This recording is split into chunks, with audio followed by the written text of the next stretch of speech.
I won the bid on a Lee Lodall Jr. on eBay. There's a price on the box of $12.98. I paid more than that.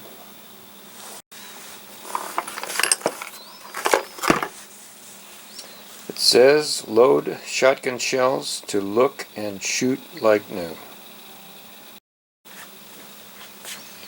Let's see what's in the box.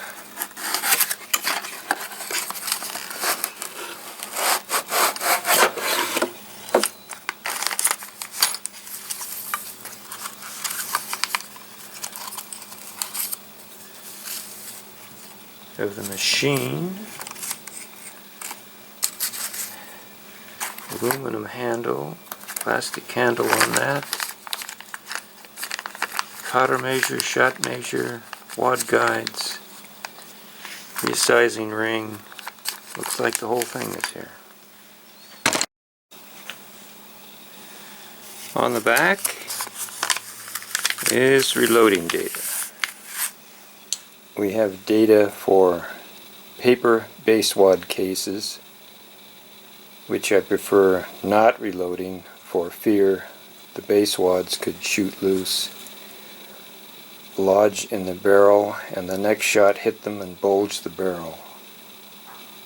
I prefer to reload plastic cases of the one-piece construction type, where the entire plastic is made out of one piece of plastic, so there is no separate base wad, so nothing which could possibly shoot loose. And here it's talking about Winchester AA's, Remington RXB, Federal Champion 2, and Winchester compression formed cases. I don't believe don't believe any of those are still manufactured, but I have some of the old Winchester compression formed AA cases which I can reload.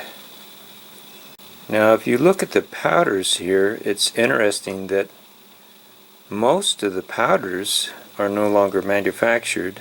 Of course, this Lee Lodall Jr. was manufactured many years ago. But still manufactured are red dot and green dot. So I'm going to choose the green dot load, 1 1/8 ounce, 17.1 grains of green dot with the Lee 2.5 cubic centimeter dipper. Now if you look at this loading data, there are no primers specified, there are no wads specified, so I'm a little reluctant to go just from this data. I think it's wise to check on the most current data and compare it to this to make sure I'm loading safe loads. I'm on the Alliant Powder website. I click on Use the Guide, scroll down, click on Enter the Guide, select 12 gauge. I'm going to pick Winchester AA shells, 2 3/4 inch, 1 1/8 ounce. Green dot powder, I select green dot powder, select Winchester 209 primers, select WT12 wads, they're orange, and then scroll down to see what we have. So I can see these loads are all similar, just increasing powder charges from 16.5 to 21.5 of green dot, and the load in the Lee Lodall Jr. was saying 17.1, so it's within this range if I use Winchester 209 primers and WT12 wads. So I believe this is wise to check current data before you start loading.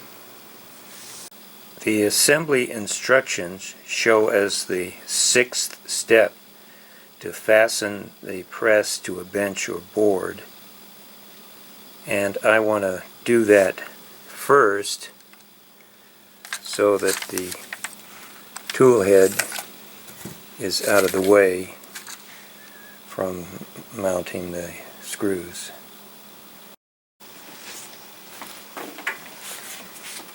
Now I'll mount the press to a 2x4.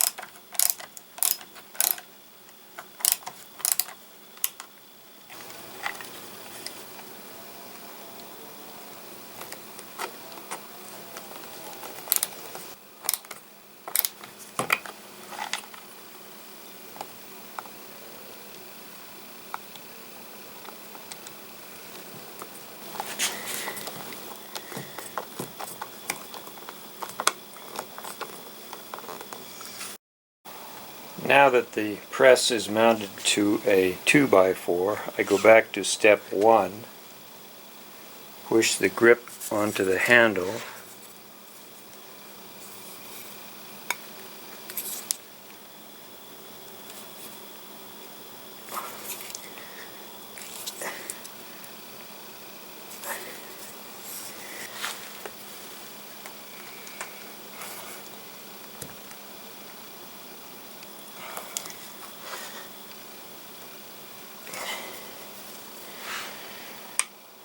maybe I should have put some WD-40 on the handle to make it slide on easier. Step 2, insert 1/2 inch diameter steel bushing into hole in the aluminum square collar.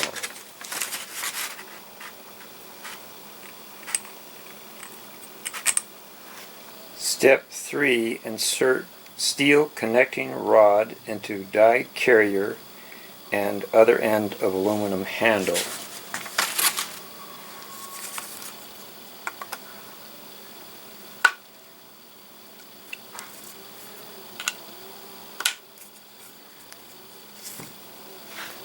Step 4, attach handle to unit with 1/4 inch bolt and nut.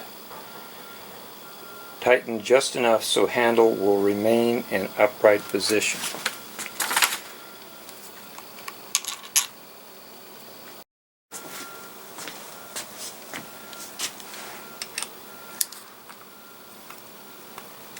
These are 7/16 inch nut and bolt.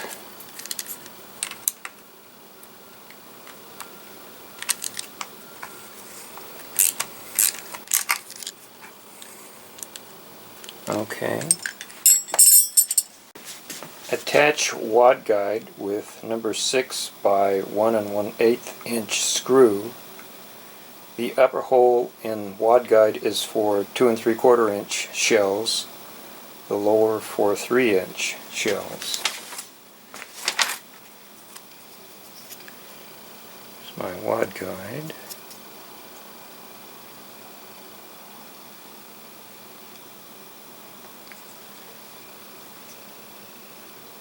Upper for 2 3/4 inch.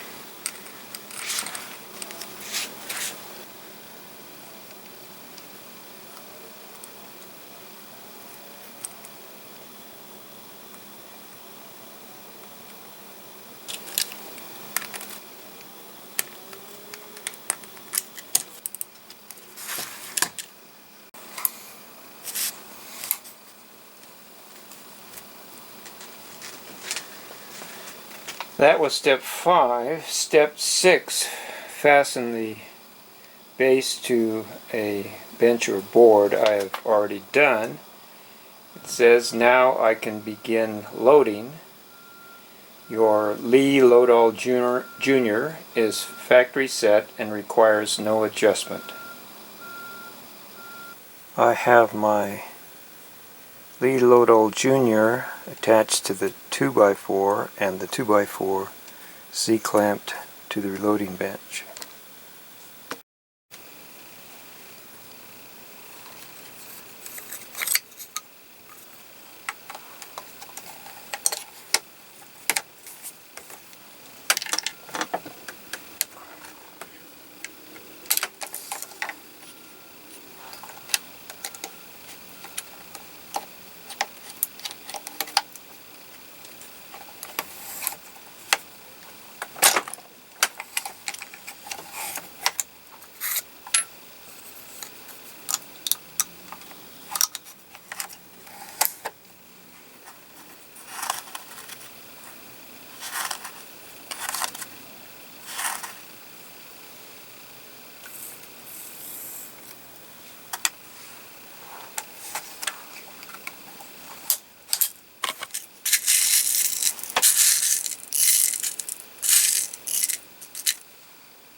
Now I'll try the 6-point crimp.